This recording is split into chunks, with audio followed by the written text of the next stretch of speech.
Alright, video blog check everybody, Azrael here. Welcome back to my video. So ito, kagagaling ko lang sa Geek Pop media briefing nung isang araw, no? At itong Geek Pop is happening on May 23 to 24 sa Space at One Ayala. Yung Geek Pop event is featuring the Philippine International Collectibles and Card Show or PICS, tsaka yung Resback. Kumbaga, ito yung mga fighting games, no? So, wala akong alam sa mga card collecting or playing cards. Ang alam ko lang card is Uno cards. Yung alam ko, Super Trump. Yun lang yung alam ko, no? Pero card collecting, siguro kung mga X-Men yan nung 90s, no? Papatulan ko yan, no? Tsaka yung mga na-free sa mga chichirya nung araw, no? I will definitely buy and buy it kasi yun yung makinalakihan ko, no? But mga collectible cards, hindi pa ako marunong, but parang nabubudol na ako. Parang masaya mag-collect ng cards, no? May mga cards ako dito na mga P-Pop, for example, mga Beanie, SB19, BGYO, sino pa ba? Unis, meron ba akong Unis? Oh yeah, meron. Wala pala akong Unis. Kasi isa yung Twice pinamigay ko. Dapat ko na pinamigay yung Twice. So, si Geek Pop namigay ng blind package. This is from High Market. Napanood ko kasi yung vlog ni Earl Maghirang na Fanboy SEO. Nag-unbox na siya nito. So, I'm going to unbox mine too. Para makita natin kung ano ba. Wala akong alam sa card. Take note guys. Wala akong alam sa cards. Kaya pagpasensyahan nyo na kung ano tong magiging comment ko. But I'm willing to learn, I'm willing to collect. Siguro mga specific cards lang. For example, puro Pikachu. Kasi may nakilala kami si Dobby doon sa event na media briefing. Ang collection ng cards niya is mga hotdogs. Hindi ko alam anong cards to. Hindi ko alam kung magic ba to. Hindi ko alam. Basta puro hotdogs yung kino-collect niya. At doon sa cards na yun, pinapa-autograph niya yung mga celebrities. Which is magandang idea yun. No? Parang let's may kanya-kanya tayong style of how do we appreciate card collecting. Example na lang kay Dobby ng Endurance Gaming, pinakita sa akin, no? You don't need to be a hardcore card collector, but collect cards what you love, no? You appreciate it. At maganda rito, mas fun to do it. So ako, wala akong kaalam-alam. So I'll doing a unboxing of this blind package from High Market. So maraming salamat kay Geek Pop for the invites at saka etong freebie nila. So open na natin to. Wala akong kaalam-alam kasi yung kay Earl Maghirang, parang nakuha niya is parang Disney ng Magic the Gathering. So sa akin, the usual, kay Earl din is may kasamang tawag dito, dice. Galing, no? This is my first time to own this, no? Nakikita ko to sa mga sa mga tabletop games no? Hindi ko lang kung ano to. At I got Uy! Gundam card game. Meron palang ganun. New type pricing. Gundam card game. Uy, okay to. Buti lang hindi Disney, no? Alis to mga robot. Tama-tama, super robot yung mga kinokolekta natin. Meron tayong konting Gundam dito. Pero hindi ko ba na-unbox? Uy, okay to, no? So, ito yung packaging niya. Gundam card game. New Type Rising by Sunrise Bandai Namco. So, ito siya. Pinapakita ko na sa inyo, no? Para makita nyo, no? So, what do we do is cut this. Paano matikas? Ayoko magupit si Gundam. So, dito tayo sa ilalim magsisimula. At making sure na, naghanda na ako ng gunting, no? Making sure na hindi natin magugupit yung card. So, ito na. So, may mga style ng cards na how do they open it. At sometimes may mga, kumbaga, special cards, no? That you can sell it to parang may mga card collectors, may mga card gamers, no? Yung mga TCG. So, ito yung style. If you want to be a collector, pwede rin. For me, no, parang pwede akong maging collector ng gantong Gundam. I can collect all of the cards and later on, pag may mga chase cards, pwede ko siyang ibenta or keep it for future investment. So, gaya natin yung ginagawa nila sa sa mga YouTube, no? Pinapakita yung cards. So, ito, I have oh my God, it's Japanese.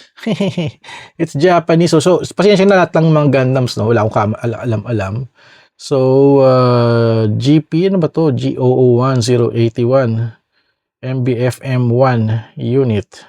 Okay, hindi ko alam kung anong Gundam to, no? So, next natin is, sino to? Zaku siya. So, may nakalagay dito level 2, 1 cost. Nakalagay dito is Rage. So, parang may mga rules kasi ito eh, no? Parang this one is unit. Hindi ko alam kung ano yung unit. Ito naman rage. Hindi ko alam kung ano to. No? The next one is, ganda ng ano niya, ano likod niya. This one is, ano to? Unit. Level 3, cost 2. Hindi ko alam kung anong ano to, mecha to, no? Hindi ako familiar with the mecha. And then, next is, parang konti lang yung card, no? Parang mas maganda yung Disney, mas madami. Sino to? Ay, sa ano to, yung sa Gundam Wing. Pilot, level 4, 1 cost. Yeah, sa Gundam Wing to, no? Ito ba yung ano, pilot ng, yung parang may dragon, no? Yun, hindi ko nakabisado yung mga Gundam Wing, eh. Next one is, ano to? Uy, ganda nito.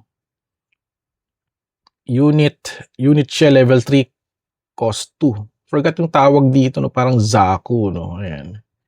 And then, meron pa tayong isa pa. Uy, parang ano, may foil siya. Oh. Hindi ko alam kung ano to.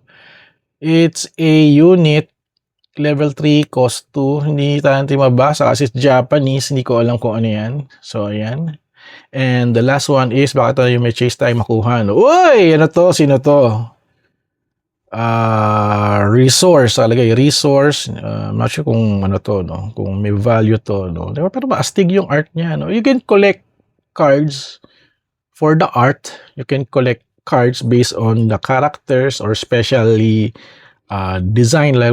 Parang comics dati, na adik ako sa comics. I keep collecting cover enhancement comic covers, like may prismatic cover, may foil, may hologram.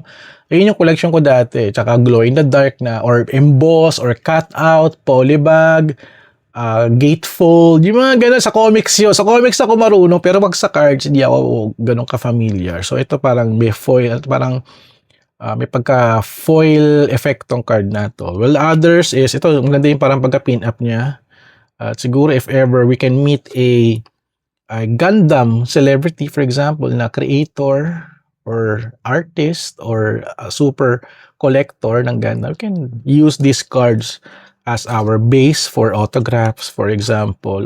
For example, may sikat na cosplayer, ito yung kinosplay niya, mapa-autograph natin yan. So that's the way of card collecting. I'm not a player of this game, Gundam Card Battle.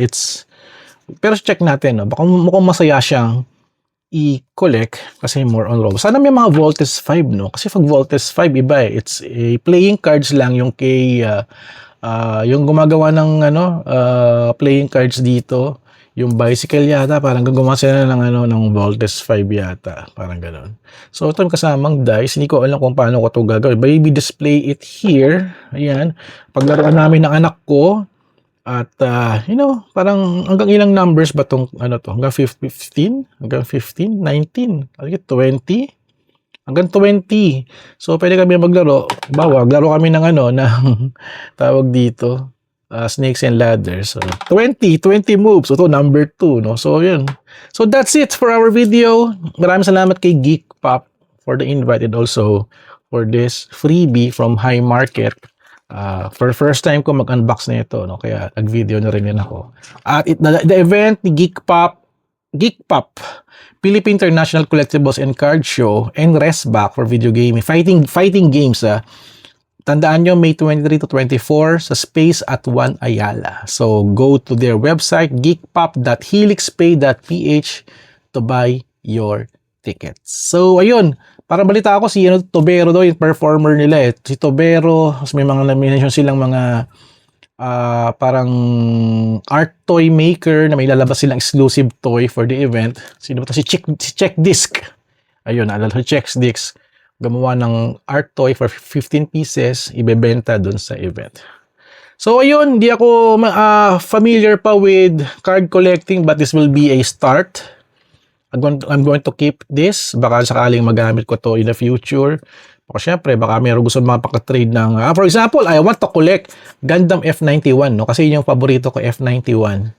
Yun yung... Siguro, baka if ever, no, we can spot a Gundam F91. Kukunin ko siya for my personal preference na favorite kong Gundam mecha. Alright, so I'll now my vlog here. So thank you guys for watching. So don't forget to subscribe, like, and comment. And see you guys at the next video vlog adventure. Kita-kits sa Geek Pop, Philippine International Collectibles and Card Show at Fighting Game Resback sa May 23 to 24 sa Space 1 Ayala. Kabisado ko na, hindi ko na binasa yung aking cheat code dito. Cheat sheet niya. Alright, kita kits. And ayan, let's collect some cards.